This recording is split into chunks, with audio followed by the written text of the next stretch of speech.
Hey, what's going on, guys? Welcome back to another Photopea tutorial. Before the video begins, I want to say thank you for 900 subscribers. We are getting really close to 1,000, which is actually just crazy. But this video is basically going to be how to make an awesome thumbnail. It's like an updated version of mine from a few years ago, but that one wasn't very good. So this one's going to be more in depth, but it's going to show you how to make a better thumbnail. So let's get started.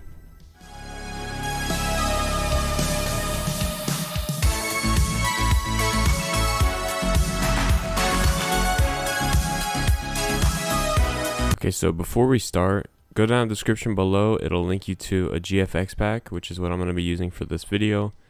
And just download it by going to PC Mediafire and their description. Or Mega, depends on whatever one you want to do, but both do the same thing. And just click download. I'm using the Mega file right now. Don't worry about creating an account or anything. Just wait for it to download. There might be allow Mega Cloud to store files on this computer. Just allow that, and I'll be back once this is downloaded. So once it's downloaded, it's going to be right here. If you have WinRAR, all you want to do is extract it somewhere. I'm going to extract it to my desktop, which I already did, right here. And if you don't have WinRAR, that's totally fine. It should just be a PSD like this. So what you want to do from here is go to Photopea, click File, Open, and click that file you just downloaded right here. So I opened it, and you gotta let it load. Here it is. So you can see all these layers are here, and I'm going to show you how to use it. Alright, so for this GFX pack, we're just going to click these locks right here and hit delete on both of them to get rid of them. Also this one down here.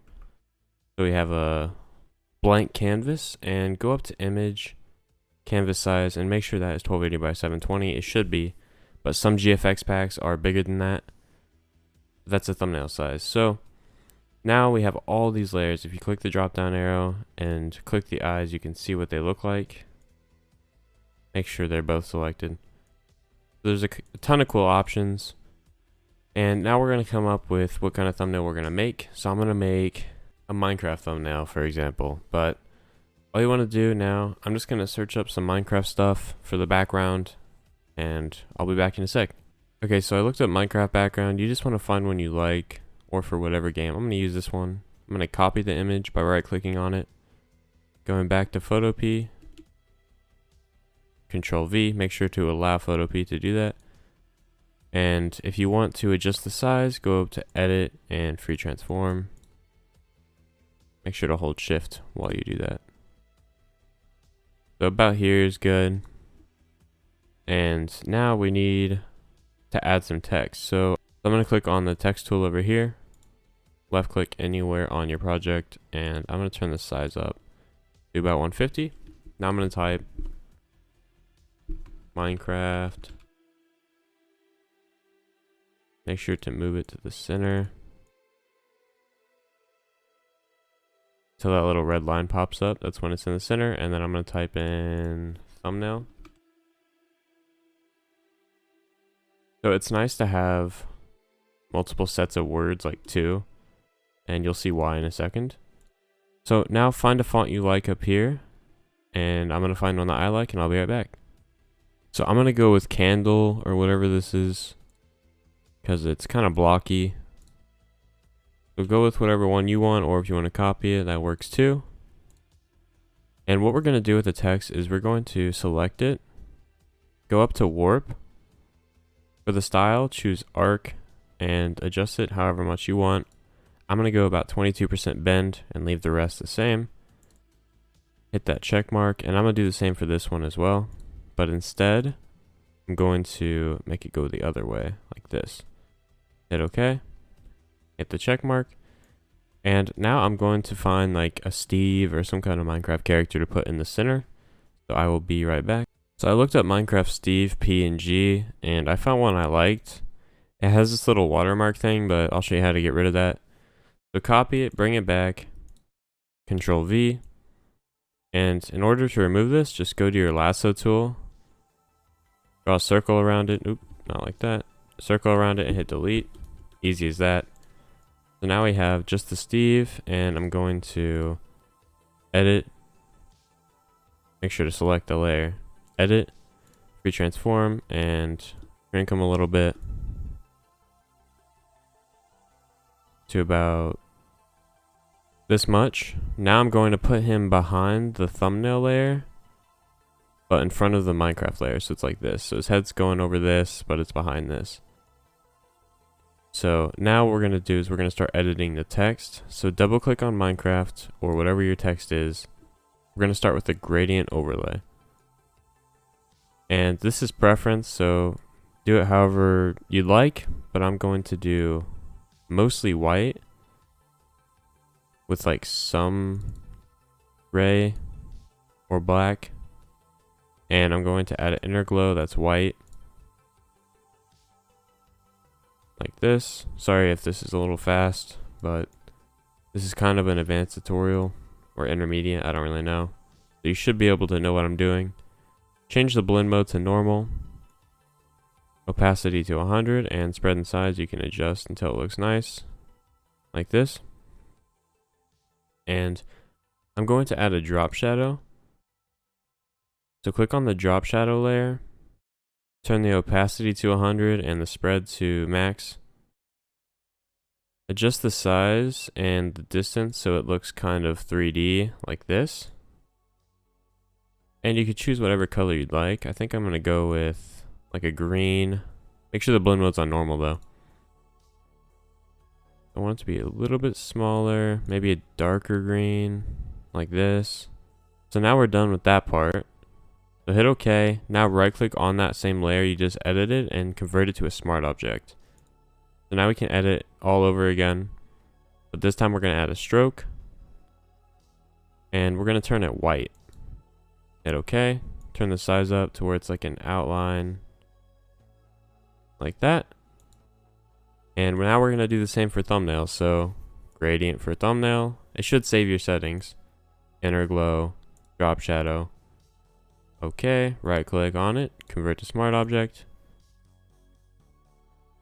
stroke, and actually, I forgot to mention we're going to add another drop shadow on it. We're going to turn the size down a little bit. Now we got to do it to the Minecraft one, like this. So it looks pretty cool so far, but the background needs to be blurred because it kind of offsets your eyes. It kind of draws the attention away from this. So we're going to click on the background layer, go up to filter, blur, Gaussian blur, and turn it just enough to blur the background barely, like 3.4 works pretty good, and hit OK. Now we're going to double click on this background layer and try to match the colors a little bit. So once you have your background selected, choose gradient overlay. And change the color from like a green to a white. Change the blend mode to multiply. And you can change the scale however much you'd like. Like this works. Now we can start adding all the effects from the core pack.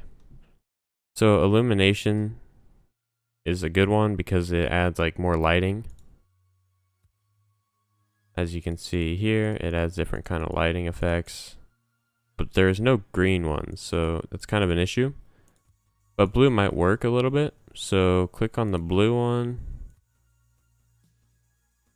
Pre-transform it, make it bigger so it fits the whole box. And you can see it adds little blue spots of light, which is kind of cool. I mean, you might be able to change the color of it by going to color overlay. I guess you can actually. I'm going to change it to like a light green, like Photopea color, and hit OK. Another thing I like to add is particles. So make sure the layers are above it, so it's not below it and you can't see it. And the particles I'm going to add is this one right here, number 4. Just check that eye, and I like this one as well. So edit free transform. Move that to the top like this. And you can add whatever else you want. I think this is a pretty good start, honestly. You can also add other ones, I guess, because this looks kind of cool. But then it gets to a point where it's kind of too much. But this one seems like we gotta move it below. So grab that layer, bring it down below the text like this. And you can turn the opacity down by clicking opacity and turning it down a bit so it doesn't stand out as much, like this. And I think that'll do it. Oh, I forgot. CCs. So basically this adds, it's like color corrections. Move that to the top and delete this layer. So CCs basically add like cool color effects on it, like this. It's up to you which one you like. I personally like this one and this one the best. So I think I'm gonna go with this one right here. And I think that's a pretty good thumbnail. So this is the end of it. I'm sorry if it was kind of confusing. Feel free to rewatch it, whatever you want to do. But you should know what you're doing if you're doing like a kind of harder tutorial, because it takes more work for the cooler thumbnails. But that's how you do that. I think it looks really nice. So all you want to do now is file, export as PNG or JPEG. I go with PNG, 100% quality, and save. So now we are done. Thank you guys for watching this tutorial. Leave a like and subscribe. Let's get to 1,000 subscribers, and I'll see you guys in the next one. See you later.